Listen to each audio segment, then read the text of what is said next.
Terima kasih Anda masih bersama kami, pemirsa. Guna menekan angka kecelakaan di perlintasan rel kereta api Pati Galung, Prabu Muli Barat, Kementerian Pekerjaan Umum membangun jembatan flyover.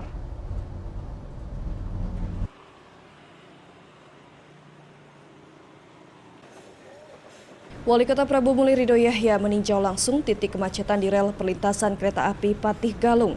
Dengan dibangunnya jembatan flyover sepanjang 386 meter, diharapkan kecelakaan dan kemacetan di rel perlintasan kereta api Pati Galung dapat teratasi.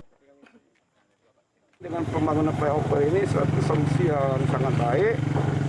Kereta narik batubara tetap bisa lewat, tapi masyarakat tanpa terganggu. Makanya kita ucapkan ribuan terima kasih kepada Kementerian PU, kepada Pak Menteri, kepada Kepala Balai. Dan kita mohon juga agar kiranya yang terakhir jembatan ini, flyover ini juga di samping saya sekaligus keindahannya. Jadi ini jadi tempat rekreasi juga bagi masyarakat Prabu Muli juga.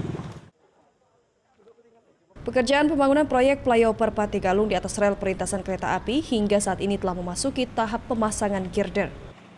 Project Manager Pembangunan Flyover Pati Galung Yandi mengungkapkan, progres pekerjaan saat ini telah mencapai 65% dengan target pekerjaan konstruksi pada bulan Oktober selesai dikerjakan. Karena kita lagi masa girder, Pak. Palok-palok jembatan itu di situ, Bapak lihat tadi di antara HBT2 ke P5. Jadi paloknya udah ada semua, Pak. Jadi situ nanti kita proses perakitan, Pak ya? Iya, perakitan. Sejauh ini ada kendala, Pak, yang ditemui, Pak? Belum ada. Berkat dukungan dari Pak Wali dan timnya, alhamdulillah. Amin. Flyover Pati Galung sendiri merupakan konstruksi proyek dengan sistem tahun jamak atau multi-years dengan total anggaran mencapai 80,6 miliar rupiah yang bersumber dari dana anggaran pendapatan belanja negara atau APBN. Dari Prabu Muli Berry Brima, iNews melaporkan.